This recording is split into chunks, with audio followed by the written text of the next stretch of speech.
26 December 1944. A shell smacks the sloped nose. Sparks jump. The round slides wide like a thrown coin. Inside, metal rings. No spray of fire.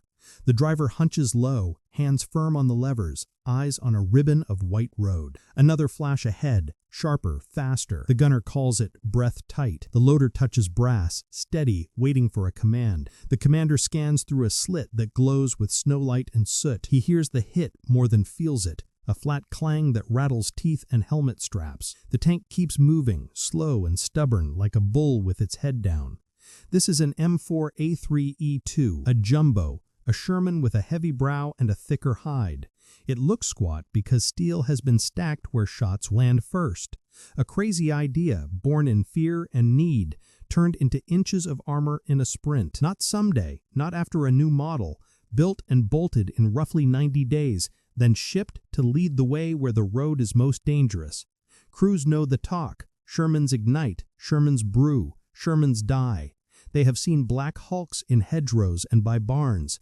They have felt the heat of burning fuel and heard the crack of ammo cooking off. That belief sits in every throat on this line, but belief meets a different kind of proof today. The hits come, the tank shrugs, and 4 men breathe again. A German 75 barks from a tree line. The shot scars paint on the upper front, bites at the lip, and skates away. The turret bucks as the American gun answers. Mud and snow jump on the edge of the road. Farther back, a harsh boom answers like thunder rolling down a valley. An 88 sends a dark spear that hammers the face.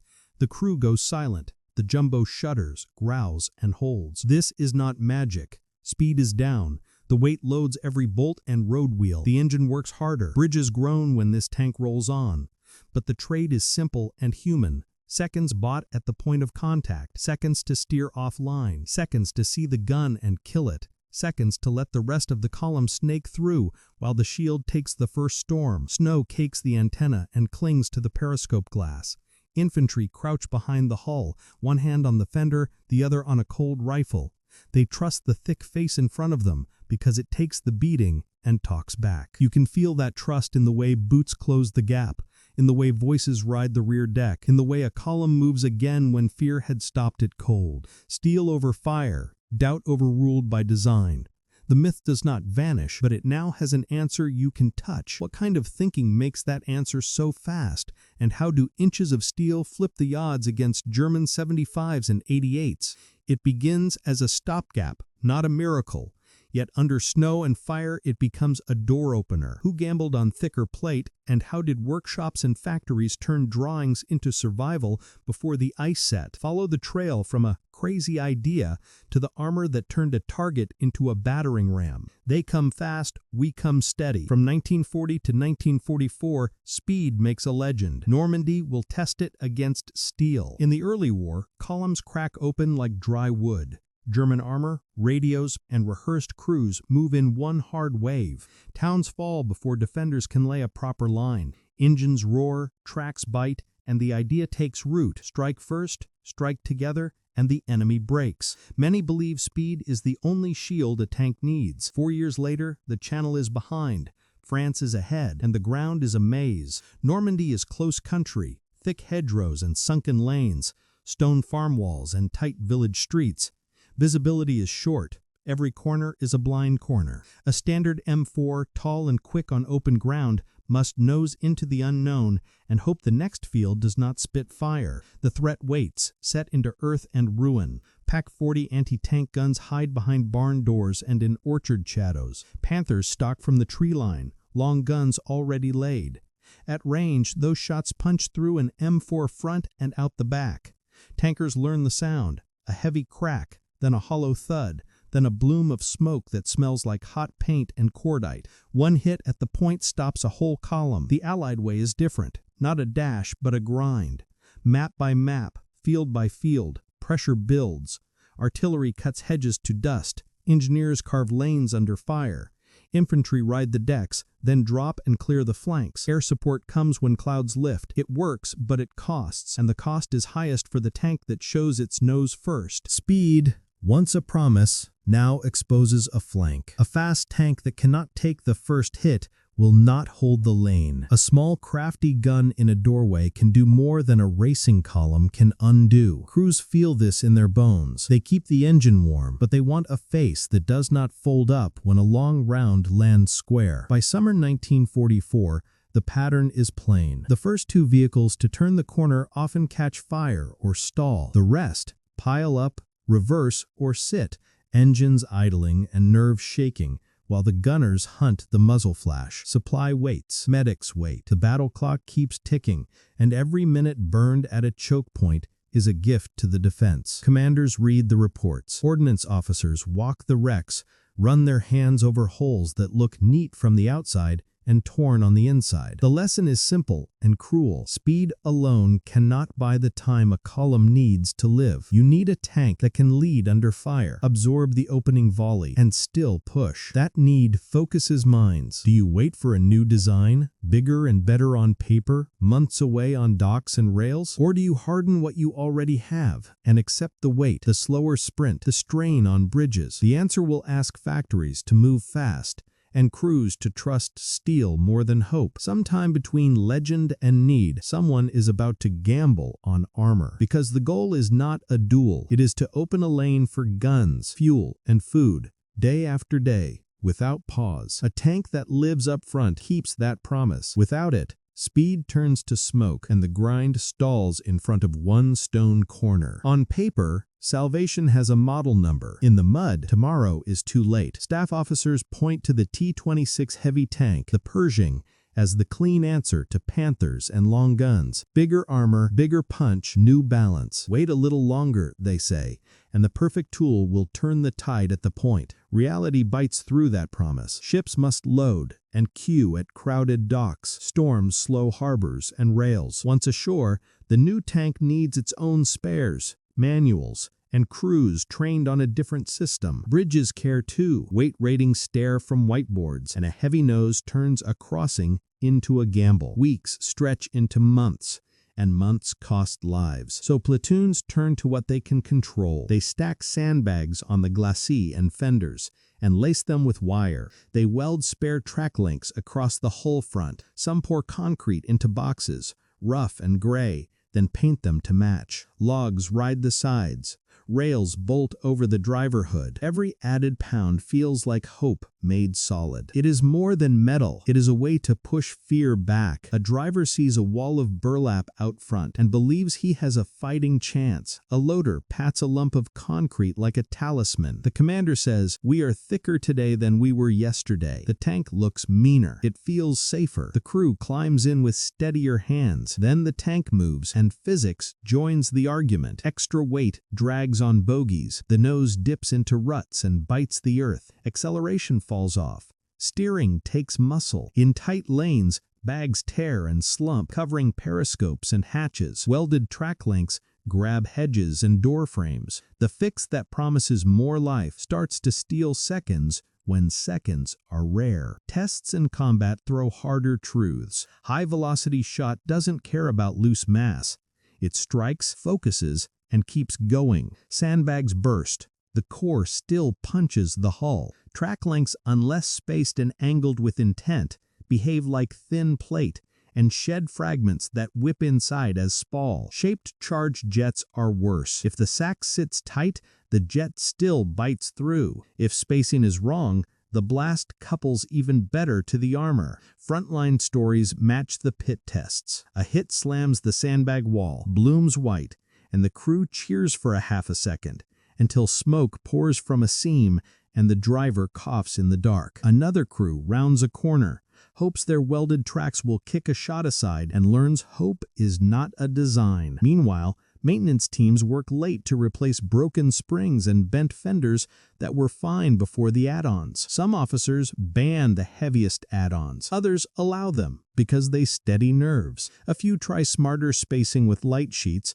but field gear is crude and time is thin. Everyone agrees on this. The threat is not slowing down, and no one wants to wait for a perfect machine on a perfect day. The plan on paper is clean. The road in front is not. So a question hardens. If weight superstition fails, what kind of weight actually works? Not random bags and scrap, but real armor, in the right shape, at the right angles, where shots land? Could the tank you already have be thickened with purpose, not clutter? Could steel, placed with thought, return the seconds that time and shock have stolen? Someone will have to risk an answer. It will ask factories to move faster than fear, and ordnance to bless a fix that looks too simple. It will not be the perfect tank. It will be the tank you can build now to lead under fire while the future rides the slow ships in. Soon, a blunt idea will cut through the long waiting. Looks safe, but it isn't. Piled bags and welded scraps promise life. The steel behind them knows better. At an ETO ordnance yard near St. Lo, a Sherman rolls in wearing its superstition. Sandbags sit in rows across the nose and fenders,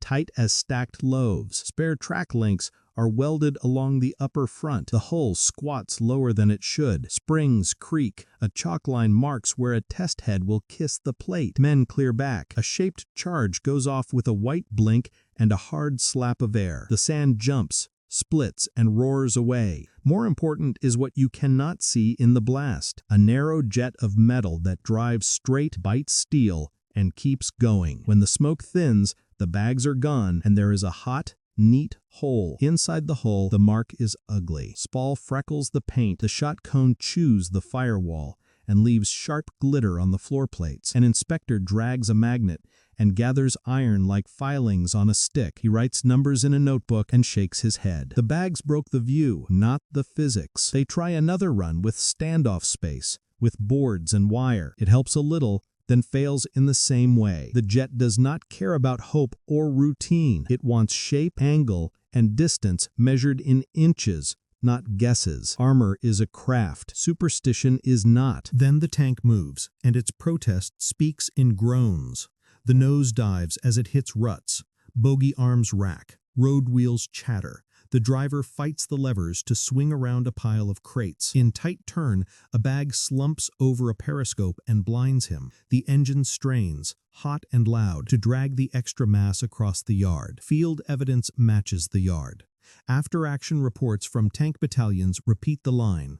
It helps morale, not armor. Crews feel better behind a wall of sacks. They swear by welded links, but when long guns find them, the first hits still punch through, and the added weight brings new breakdowns that steal precious time. Out past the fences, a Pack 40 waits in orchard shade. 800 meters is a polite distance for a trained crew with a clear lane. They set elevation, lay ahead of the corner, and wait for a nose to appear. The round leaves the tube, flat and fast, and meets the tank's front without mercy. Bags or no bags, the result is often the same. Not always, say a few. A shallow hit glances.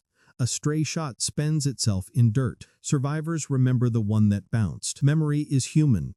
Design is harsher. Patterns matter more than a single lucky skid. The reports stack, and the trend is clear enough to trust under fire. The ground truth hardens. If you want protection, you need real steel in the right place, shaped for the shot. Sloped plate changes how a round meets the face.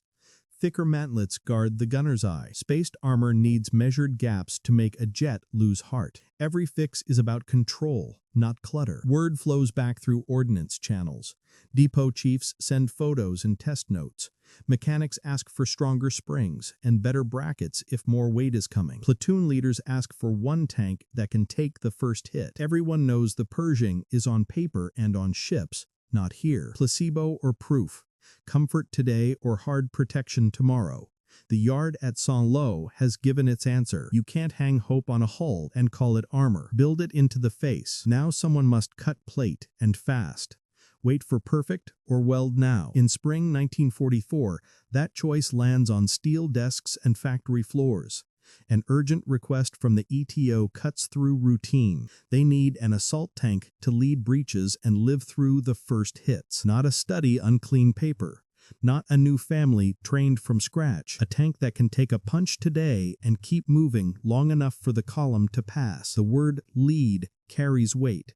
And so does first. Inside ordnance offices, engineers lay two paths on the table. One is clean and slow. Wait for the T-26 heavy tank with new gun, new armor, new training, and months of shipping and setup. The other is blunt. Do not wait. Take a proven Sherman and add real armor where it matters most. Cut plate, cast a heavier turret, lower the gearing, and ship. Fisher body at the Grand Blanc tank arsenal leans forward.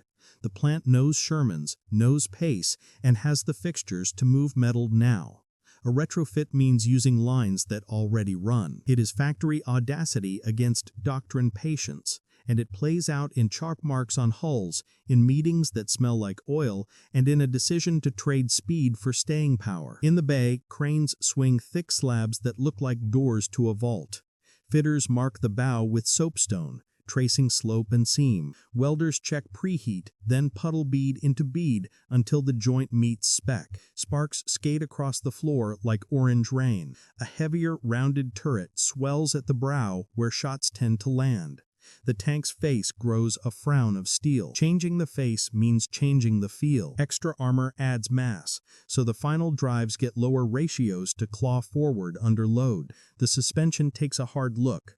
Road wheels and springs pay the bill for every pound added. The crew will feel it in the throttle, in how the nose lifts or digs when they brake and turn. Speed steps down, staying power climbs. Designers argue angles, not luck. Slope is free thickness. A few inches set right can turn a strike into a slide. The mantlet around the gun needs depth and shape, so a round does not wedge and split the turret seam. Spaced sections require measured gaps, not guesswork.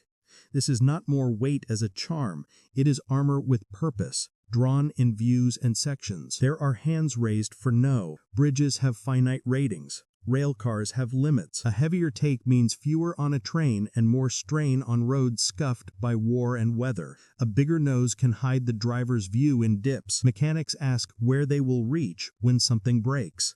Leaders ask if a slower lead tank puts the whole column at risk. But the yes is simple and hard to ignore. The first minute at a choke point kills or clears. If the point tank lives through that minute, everything behind it lives longer. The assault tank does not need to win a duel across a field. It needs to absorb the shock and open the lane. For that job, inches of real steel beat bags and slogans every time. A pilot build rolls from the line, paint still tacky on the thicker brow. It lumbers onto a track, takes a few sharp turns, and eats ruts without folding its nose. Test shots slap the face at set ranges. Clangs echo. Weld seams hold. Inside, the crew hears noise, not tearing. Green light follows. Shifts tighten. Bays clear, and heavy faces stack by the loading doors. Names, numbers, and thickness will tell the rest. For now, the plea is metal, and it is headed for the docks. The ledger soon follows, with dates, counts, thickness, and proof laid out cleanly, too. Rumor runs fast. Records move slower, heavier, and leave a paper trail. Internet myths say the Sherman never had real armor, or that the jumbo was a unicorn. The record says who, when, what, and why it matters. Who and when. Early 1944. The ETO asks for an assault tank that can take first hits and live. Ordnance approves a variant of the standard M4 and gives it a name and a letter soup, M4A3E2, Jumbo. Fisher-Body builds it in a tight window, May through July 1944. Total built, 254. That number is small, but it is not a rumor. It sits in memos and production lists. What changes? Mass climbs to roughly 42 tons. Lower final drive gearing swaps sprint for pull, so the nose will still move under load. The frontal hull is brought to about 4 inches of armor, roughly 102 millimeters, and it is sloped to make incoming rounds work harder. Up top, the turret face and mantlet add thick cheeks. In key arcs, they measure well over 5 inches. Most jumbos carry the 75mm gun at first. Some later receive the 76mm in theater, a field choice tied to parts and mission. Why it matters? Line of sight thickness, the amount of steel an incoming shot sees, jumps into a class that defeats many 75mm hits at common combat ranges. A round that would pierce a normal M4 front meets more metal at a harder angle and loses its nerve. The result is not invincible, but it is real. Crews hear clangs, not breaches, more often. Seconds are bought at the point, which is the job. The contrast is simple: rumor versus record. Rumor says always burns or bounces everything. Record says 254 built in spring and summer 1944, about 42 tons, thicker face, lower gearing, mostly 75mm guns with some 76mm swaps. Record says the armor is designed, not improvised. Drawings set angles and welds meet spec. It also says the limits are clear. Heavier guns and perfect shots still kill. These names and numbers are the receipts, dates, thickness, weight, and intent. They explain why a short, blunt tank can roll into a kill zone and not fold at the first crack.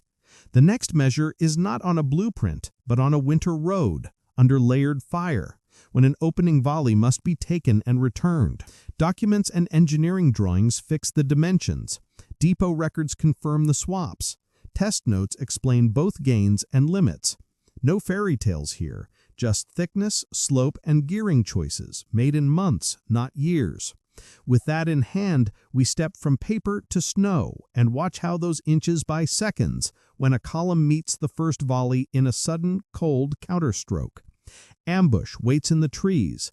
The answer rolls up the road. Fragile lead becomes armored tip. December 1944. The Ardennes is white and cruel. Narrow roads thread dark pines and frozen fields. Every junction is a trap wired with mines, blocked by logs, and covered by guns that already have the range. German armor noses out, fires, and backs away. Anti-tank crews sit still as statues and wait for a first silhouette to appear. Allied columns need a battering ram, not another fast victim. A jumbo takes point. The thick brow looks like a fist. Tracks chew at packed snow. Infantry crowd behind the hull. One glove on a fender, heads tucked low against the blast. The commander is buttoned up, but standing high in his seat, hunting for the muzzle flash he knows is out there. He has one job today: take the first volley and still be here for the second. The opening shots come flat and fast. A round smacks the face with a hard, ugly sound. Sparks whip off, and the tank keeps crawling. Another hits a cheek and skids away. The gunner marks the glint of a shield in the tree line and snaps around back. The loader's hands are quick, steady. The column bunches, then stretches out again as trust returns. German ambush power is real. It has broken many noses this winter. But the method here is different. The armored tip draws the eyes and the fire, so the rest can move. Standard Shermans leapfrog to the side, using fences, barns, and the jumbo's bulk to mask their shift. One peels off left to hunt the gun, another tucks right to cover the lane. The point tank keeps eating hits and buying seconds. You can hear the change. No frantic calls for reverse, no screamed reports of fire in the hull, just tight voices and the thud of the main gun working like a hammer. Each second the lead tank remains is a small victory that grows the farther back you stand in the column. Fuel trucks, ambulances, and guns feel it most. Cobra King, a jumbo with a scarred brow and a steady crew, leads one of these pushes. It noses past burned cars and churns slush, pauses just long enough to swat a gun line, and then grinds on. The day is December 26th. The road to Bastogne is cold, rutted, and watched. Cobra King keeps its head down, soaks the first storm at a key choke, and clears the way for the dash that makes contact. A thick-browed Sherman no one begged for at the start is now the tank commanders ask for by name. This is the turning point made visible. Not a clean duel won at 1,000 yards, but a lane opened under fire. The equation shifts from fragile lead to armored tip. The price is speed and strain. The payoff is movement where the map said stop. Crews feel the math in their ribs when clang replaces crack and silence follows a hit. The German side does not vanish. They still spring traps, call down fire, and trade ground slowly. Yet each roadblock cracked by a jumbo at point gives the method room to breathe. Columns start to plan around a heavy face. Smoke first, then a push, fire, move, and flank. The pattern repeats until the pressure tells. What follows is quiet and practical. Commanders rewrite orders, mechanics, bridge teams recal loads, crews shift riders and watches. Trust settles with the snow, a new rhythm takes hold. It reshapes daily work at the point. Fear stacks sandbags, tests light welding torches. Improvisation looks brave, but proven steel changes how men move. Company commanders lay a finger on the map and stack the column with new intent. A jumbo goes first. Behind it, a mix of 75s and 76s. Tank destroyers or infantry ride close, tuned to the same radios, ready to leap when the brow draws fire. The order is plain. The heavy face takes the opening volley. The rest exploit. On the road, the pattern feels different. The point tank eats the first crack, slows half a gear, and stays. Standard Shermans peel off at the first muzzle flash, working the flanks where side armor is thin, and tracks leave telltale scars. Infantry keep a hand on the jumbo's rear deck, then fan into ditches and hedges, eyes hunting for the gun shield that started it. Bridge teams step ahead with tape, planks, and clipboards. They weigh loads, read ratings on weathered boards, and argue inches with drivers who swear their tank can make it. The heavy nose changes timing, approach slow, center the tracks, put planks on soft shoulders, one at a time across, engines held steady. Saving minutes matters, but saving the lead tank matters more. Drivers feel the trait in their bones. The sprint is gone, the nose digs on steep approaches and climbs like an old bull, but the thicker skin feels honest. Hit, slam, and ring without the hot breath that used to follow. Crews start ditching the heaviest sandbags and scrap. They keep the logs, now labeled in their heads for recovery, not armor. The hull wears fewer charms and more confidence. In depots and forward workshops, ordnance makes the field fixes official. Welders cut and fit appliqué plates over ammo racks, measured to cover weak zones without choking hatches. Torches hiss, beads stack bright and even, then cool to a dark seam you can trust. Alongside that, new wet stowage racks arrive and get bolted in. Water surrounds the shells, ready to drown sparks before they grow. The change shows up in the quiet numbers crews trade at night. Brew-ups drop sharply in later Shermans. A hit still hurts, but the fire does not race the way it did. The loader counts his fingers after a fight and finds all of them. The driver tastes cordite, not gasoline. The fear of a single tracer turning a turret into a furnace starts to lose its grip. Tactics tighten with the hardware. The jumbo absorbs, marks the threat, and fixes it in place. A 76 snaps a shot from the side. A tank destroyer reaches out from a shadowed orchard and finishes what the point exposes. Smoke screens go down faster. Infantry call back clean lanes. The column breathes. Movement replaces radio panic. Mechanics adjust to the weight with a craftsman's eye. Grease and check the bogies more often. Watch tire wear on road wheels. Carry extra pins for tracks that bite hard on frozen ruts. Fuel runs build in more margin. Nothing is free, and the heavy face asks for more care. But the return shows up in men walking back from jobs that used to end in fire. This is speed redefined. Not the dash that dies at the corner, but a steady push that survives contact and makes room for others to pass. Fear-led improvisation gives way to tested upgrades in steel, water, and weld. The question that remains is simple and heavy. How much weight can you carry before the map and the bridges say no? And how much risk can you leave on men's shoulders if you refuse? Commanders feel that pull when they draw the order of march. A heavier tip means fewer tanks on bridges, more fuel each mile. A lighter tip means letters. The math is cold, the choice human. Numbers say slow, faces say go. The ledger calls for caution, the crew asks for a chance to live right now. With welds cooling and wet stowage bolted in, the daily fight becomes a choice no table can settle. A heavier lead saves seconds under fire, but drags minutes from every mile. Commanders hold both truths like weights that never balance.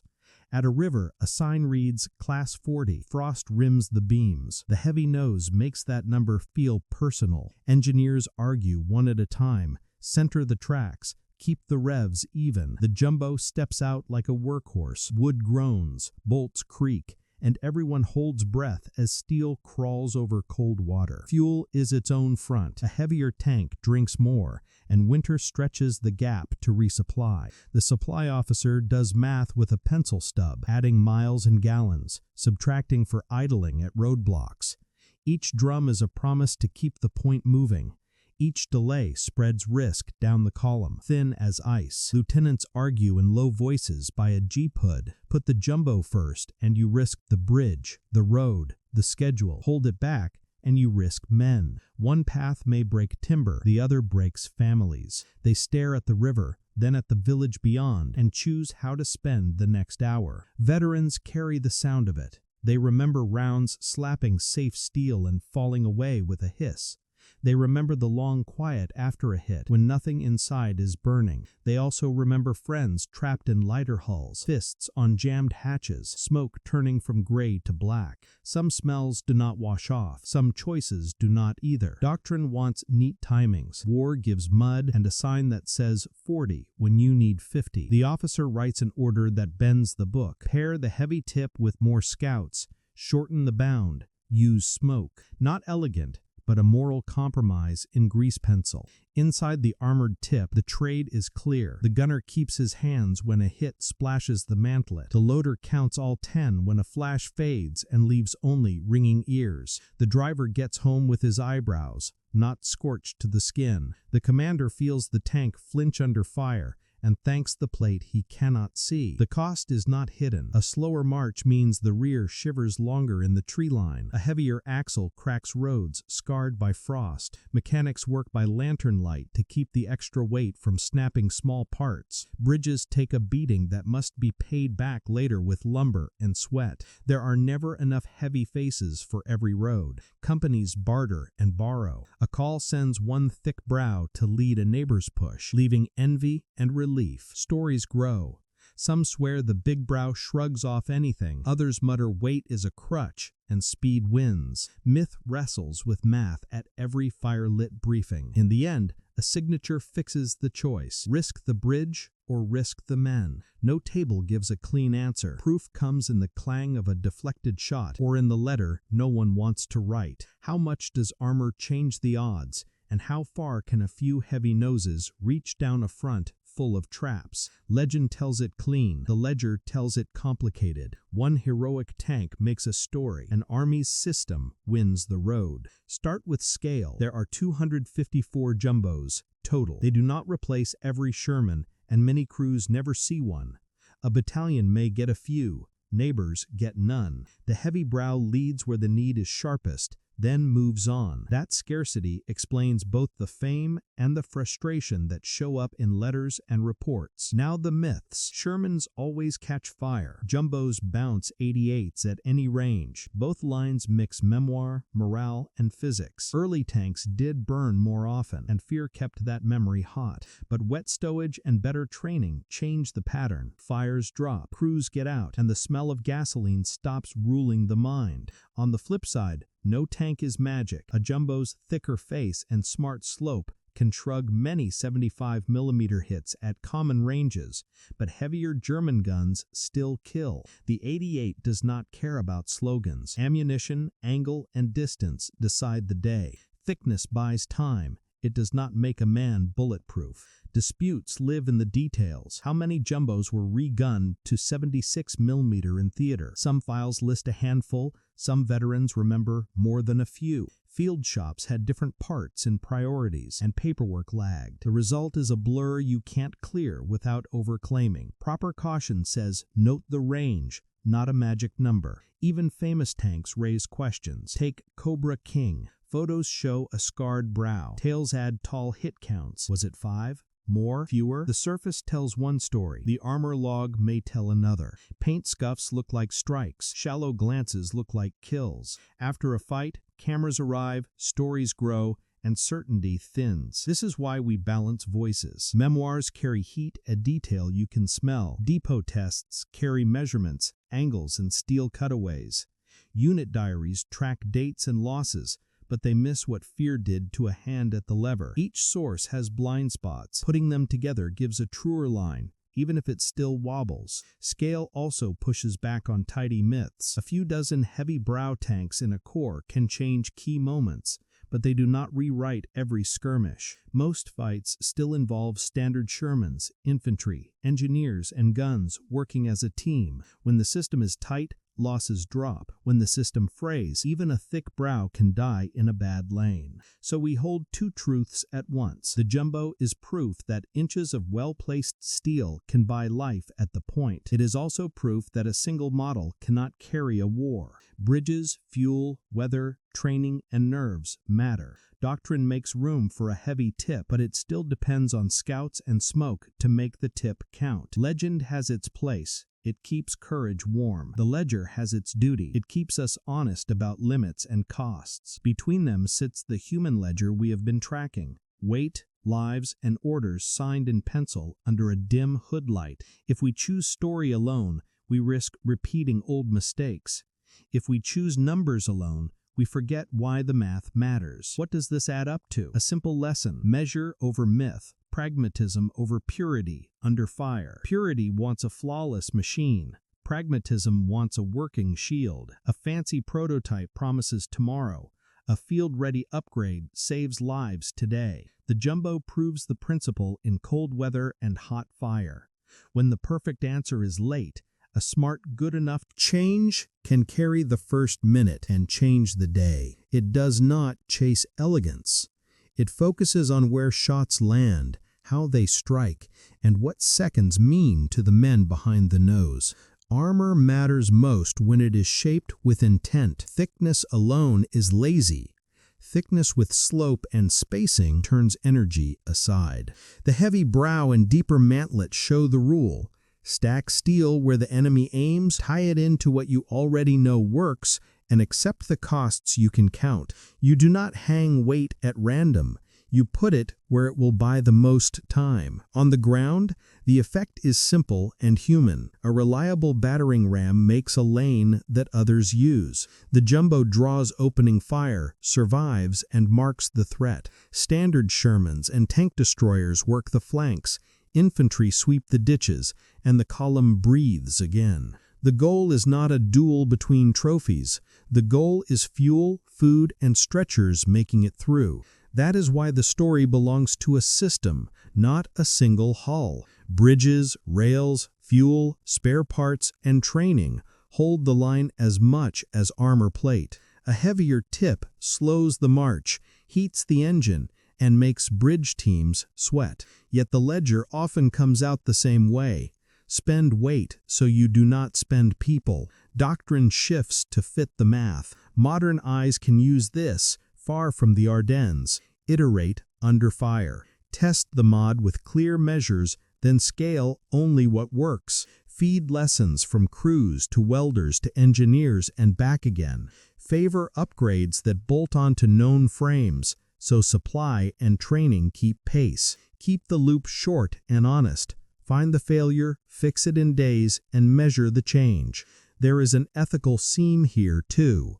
Better armor saves crews and, by surviving, lets them break the door that holds a town shut. Ingenuity and destruction share the same plate. The humane aim is speed toward an end. Fewer widows, fewer black-framed photos on mantles, fewer white crosses in frozen rows. Protection is not mercy, but it can shorten pain. The legacy also honors hands. Welders who stacked beads until the joint flashed right. Machinists who trued bearings to carry more load. Draftsmen who redrew curves to catch bullets wrong. Drivers who learned the new weight. Gunners who trusted the mantlet to hold. 1,000 small crafts made one blunt answer feel dependable. So what does it mean? It means enough can be perfect if it is honest about limits and built for the mission in front of you. It means a common tool, upgraded with thought, can punch above its nameplate and change the rhythm of a campaign. It means you do not wait for pristine when men are dying for lack of practical. The lesson endures in any field where time kills. Start with what runs, strengthen the weak face, accept trade-offs you can track, teach the users what changed, and listen when they tell you what still fails. And when claims grow loud, let steel records and the voices of those who rode inside them confirm what worked and what did not. The story deserves proof on paper and in memory, checked against drawings, logs, and the quiet corrections of veterans. We measure, learn, and keep the parts honest. Curiosity powers stories. Proof keeps them honest. We chase both. Your questions sharpen the hunt, and our sources keep the edges real. If this changed how you see the Sherman, subscribe for more World War II hidden history. Join us for deeper dives into the machines, the people, and the choices that shaped the war. Share this with a veteran in your life, or with someone who thinks engineering is just numbers. It is also hands, heat, and moral weight. Our sources are listed in the description. You will see factory records, ETO memos, ordnance test reports, and armor studies we leaned on to get the details right. Fisher body production sheets, Grand Blanc correspondence, and post-action maintenance notes help anchor the dates, weights, and changes. We also pull from unit diaries and training circulars to match numbers with lived routine. We will pin a short receipts comment under the video that lists the key figures in one place. Corrections matter. If we missed something, or you served on M4s, jumbos, or kept them running, add your notes below. Tell us what the manual skipped, how a weld really looked, what broke first in mud, and what saved you when a hit landed square. Link your source if you can. A clear photo of a bracket is gold. We read every correction and update the comment and description so future viewers see the best version of the truth. Some points stay disputed, and we say so. How many jumbos were re-gunned to 76 in theater varies by file and memory. Exact hit counts on famous tanks, including Cobra King, shift between photos and logs. When numbers wobble, we balance memoir against documents and explain the range we can support. If you hold the primary receipt that tightens a shaky claim, bring it. We will check it, credit it, and fold it in. In the description, look for a sources and corrections section, with links and page numbers where possible. We cite design drawings, armor diagrams, ballistic test photos, and production totals. When we simplify a number for clarity, we'll say so in a note. If we correct an error, we will mark the change with a timestamp and keep the original claim visible. Our method is simple. Favor primary over rumor. Cross-check at least 2 independent lines. Mark uncertain details as uncertain. Avoid tidy myths, whether they flatter or shame. The point is not to win an argument. The point is to honor people by getting their machines and moments right. Next up, a field fix with teeth. The hedgerow cutter began as scrap metal tusks, dreamed up by a sergeant who was tired of watching tanks die at green walls. Welders turned scrap into prongs. Tests refined angle and spacing. Then the idea spread until the same Sherman that struggled in the bocage could punch through Normandy's earthen banks like a gate. Stay with us, subscribe, comment, and return with your own receipts. Help us keep curiosity and rigor sharp at the same time. The past rewards careful hands. The next story is proof.